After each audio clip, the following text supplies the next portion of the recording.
So, a very warm welcome to all you wonderful educators, you wonderful listeners. My name is Sandeep Gulati, and I'm welcoming you to our amazing session on Talking Education series of Plus 91 Media. The special series is talking about the legends, the superstars of education, and we want to cover their journey on how they came into the education sector and how they have reshaped the future of the nation.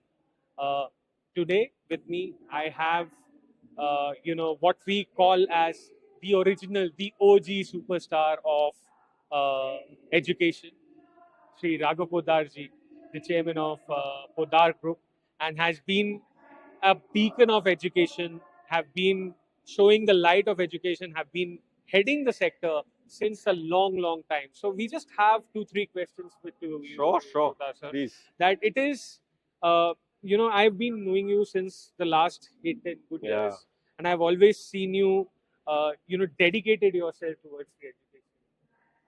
Why education? The first question. So first of all, thank you, Sandeep, for that very kind introduction about the legends and the superstars. But I'll tell you something honestly, the legends and the superstars are in our classrooms. Those thousands and thousands of legends that are growing every single day, they are the diamonds and superstars. We are just shining them so that they shine brightly. That's all our job is. Why education? Education runs in my blood. The first Podar school was started in August 1927, not far from here, actually, in Santa Cruz. In August 1927, Santa Cruz used to be a forest, and leopards used to roam around. But that's where our first school started. So I'm a fourth generation educationist. Gandhiji being the first founder president of our trust.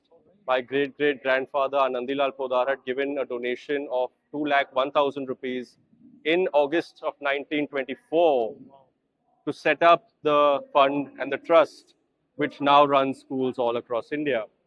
Why? What motivates me is that with education, you can do more than what any other profession can, because education, teachers create every other profession in the world. The difference that you can make through education is far more than in any other industry that is available in the world today. So that's why. Absolutely, sir. And it is such an eye opener, not only to me but to the world that will be watching this video. That such a wonderful start, and generation after generation, where an industry grows, where you've seen, I wouldn't like to take names, but generation after generation, multi-billion-dollar business houses have gone and expanded their business, and you have expanded your education circle. And I truly believe that you are a legend of education. The family is legend of education because everybody roots for the seed and the plant and the tree, but nobody takes care of the fertilizers and the care that those Absolutely. seeds absolutely need. Sir, you have seen as a generation, as a fourth generation educator, you have seen how education has transformed pre-independence, post-independence, to CCE, and now to national education policy. What is your vision, sir, as a fourth generation legend of education? Where do you want to take your schools or your students? What is your So you're right that the way the educational space has transformed over the decades is mind-boggling, and especially more so since the pandemic, because the pandemic accelerated AI and other technologies for digital transformation in classrooms across the world.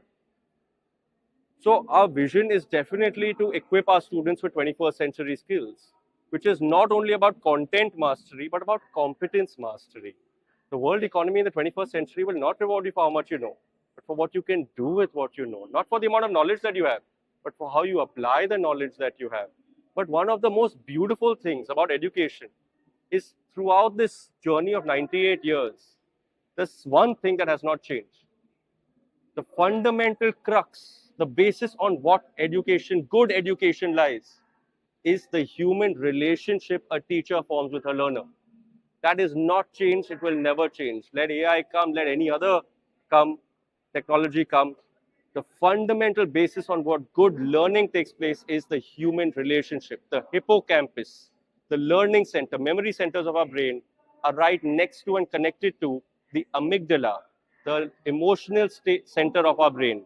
Absolutely. The emotional state of the child is directly related to the quality of learning that takes place. The human relationship a teacher forms with her learner, aided with technology, is what will propel our students to go and really change the world. So, one last question that Yeah. I'll ask. I know you're a very busy man and you have to rush. Uh, I know for the fact that you speak internationally. You're connected to schools across the globe. You've spoken in conferences, interacted with people in London, Dubai, US, Australia as well. I've been following your career and your path for a long, long time now. What difference do you think there is between Western education and Indian education? Because we are now moving towards being the third largest economy in the world. We're doing something right that we are heading, most of the top companies across the world.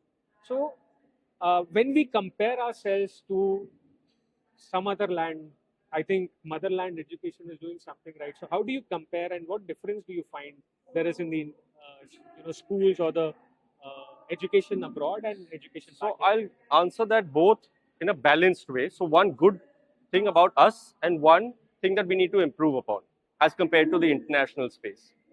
The one thing that we are very, very good at, the Indian education space is still rooted in a culture of respect, reverence for the Guru.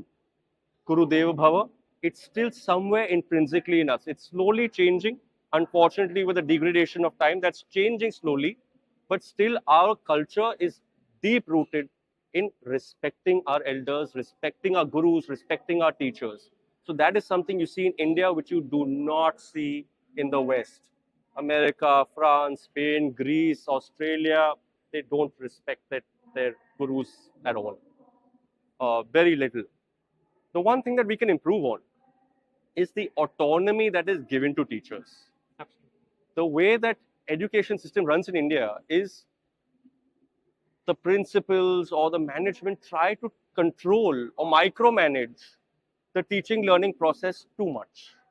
When you go to a country like Finland or you go to other European countries and you see the kind of autonomy and independence given, the trust given to a teacher, you are the one who is going to handle the class. After that, the principal's job is not to check that have you done this correctly, have you done that correctly.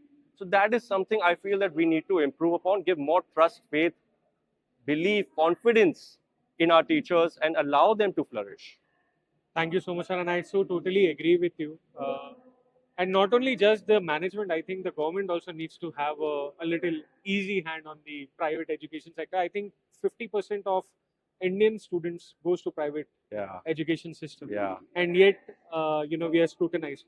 Uh, Thank you so much for joining Thank us. you. And you're here at the 22nd EduLeaders Summit and Awards. Any feedback that you would like to give for the? I just want to congratulate you for growing this bigger and bigger every year. This year is the 22nd conference, but it's already grown a lot bigger from the first time I attended your conference about 8 or 9 years ago in Delhi. All the best, keep growing because you're doing a great job getting like-minded educators together to see how we can benefit the students because they are the real superstars of our worlds. Thank you. Thank Thank you. you so much, sir, for Thank your you. kind words. Thank you, And Sandeep.